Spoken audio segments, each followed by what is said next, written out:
So the St. Petersburg Times says, this attitude is an example of the kind of misunderstanding and and suffering throughout the world.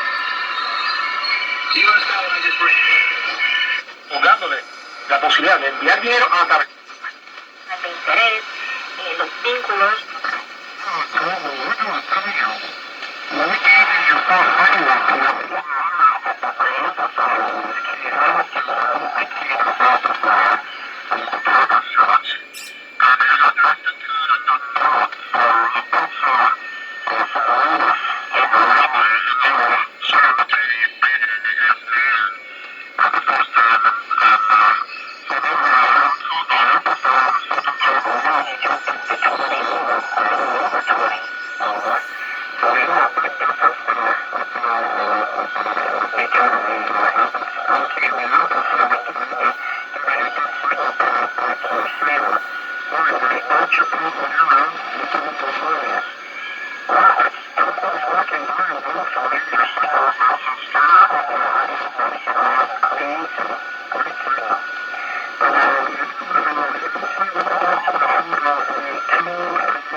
llegar a ser el principio un país. Los sistemas no cambiaría. For ham radio. That is amazing radio. And thanks again to ICOM for sponsoring CQ Calling. We're in our second year on WRMI. Thank you, ICOM. You guys are A-OK. And when it comes to the best gear in amateur radio or shortwave radio, marine, aviation, ICOM. Amazing. Your HF forecast for the coming week, this week for the shortwave bands and for amateur radio, is a fantastic forecast. Over the last week, we've broken 180 on a solar flux index number, and that's hugely important because as closer we get towards 200, the better the ionization of the F layer and the E layer of the ionosphere will be. We've got some amazing conditions coming for the following week. The sun's been very active. The sunspot regions on the sun facing Earth have been very active as well, and it hasn't taken a ton of sunspots to bump up our SFI into the 180s. Literally, there's only 5 at a time sometimes, and it's well over 180. So this is a great time to be working your amateur radio or your shortwave radio. On your amateur radio daytime bands this week, expect some QSB in both hemisphere at times. When there is, of course, a negative pointing BZ latitude, we end up getting QSB in the northern hemisphere. When it's a positive BZ latitude, there'll be QSB in the southern hemisphere. We've seen the Bravo Zulu latitude change from north to south quite a bit over the last week. Expect that to continue for the coming week.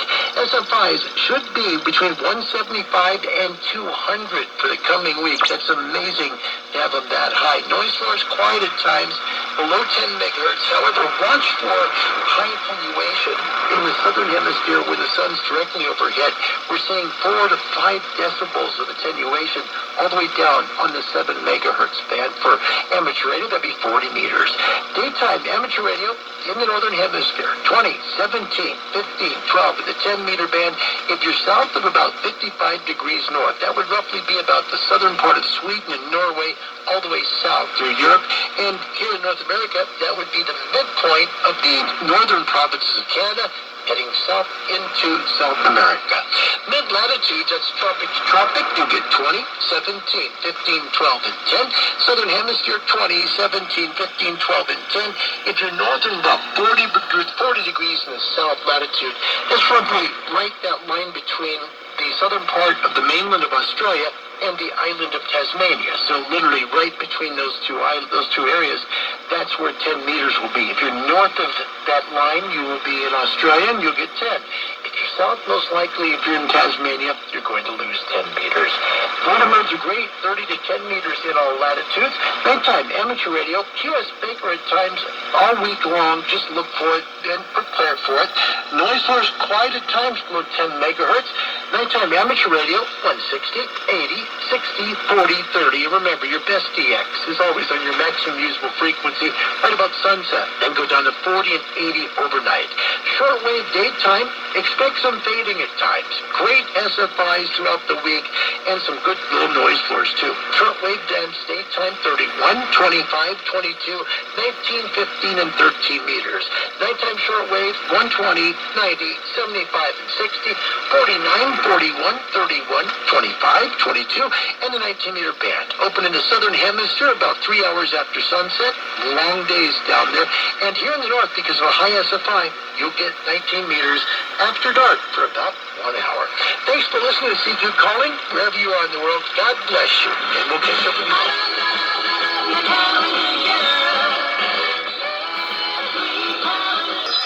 Amounts of gold, boiled it down in the what they call a piece of iron of the balloons, what is another name, I think that was the French pieces of 8, were a coin, and what they had on each side was a cross representing Christ.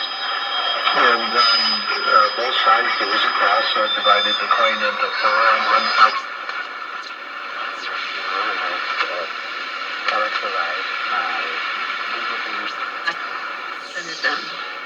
Buddhism and Hinduism flourished later during different dynasties, leaving major impacts on the land with their rich historical and cultural traditions. Islam was introduced into Afghanistan around 642 CE with the arrival of the Rashidun Arabs.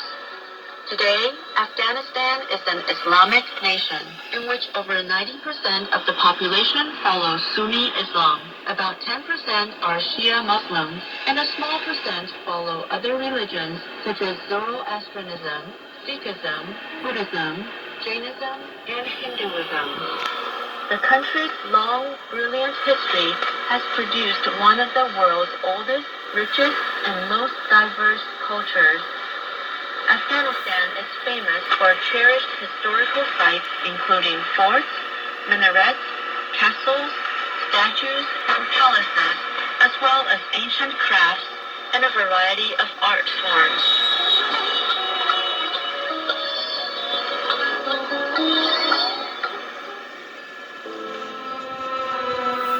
In August 2021, soon after the conflict took place in Afghanistan, UNESCO Director General, the Honorable Audrey Azoulay, called for the preservation of Afghanistan's cultural heritage and its diversity, in full respect of international law and for taking all necessary precautions to spare and protect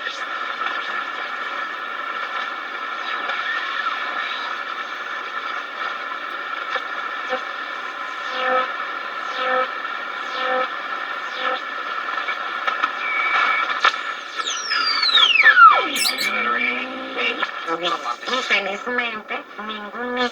Profesora de Sociología, presidenta del gobierno eslovaco. Radio Eslovaquia.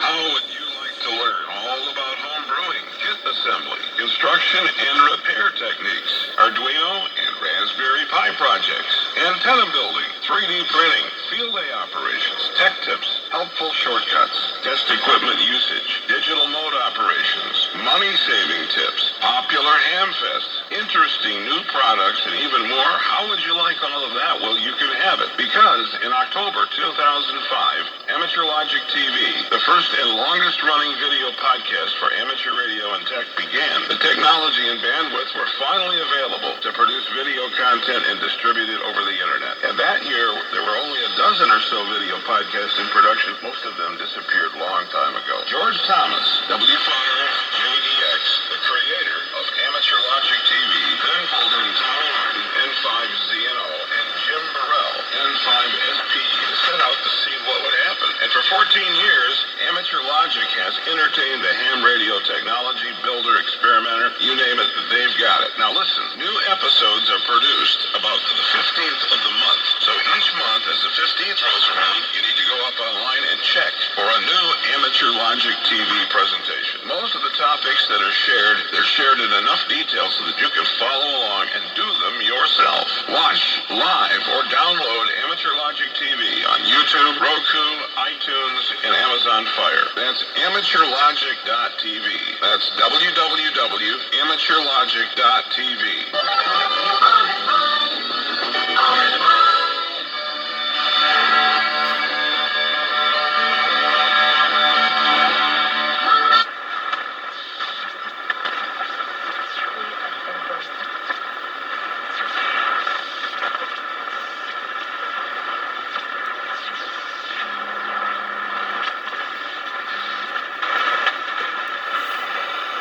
out in February 2022. My name is Marcel Benčík and I'm the Vice Secretary for International Cooperation of Academy of Fine Arts and Design in Bratislava. It was based on our cooperation in Ukraine. We had a few schools in Ukraine, few academies in Lviv, Kharkiv and Kyiv that we cooperated before the things that happened recently. And whenever it happened, we called our partners and we asked them, is there any way how we can help you? And according to our conversations, we found out that the best thing ever we can help is to bring some of the students here to be able to let them to continue their studies. My name is Marian Turner, and I'm the General Director of the Slovak Philharmonic Orchestra, or the Slovak Philharmonic. We continued with playing also the Ukrainian anthem at our concert.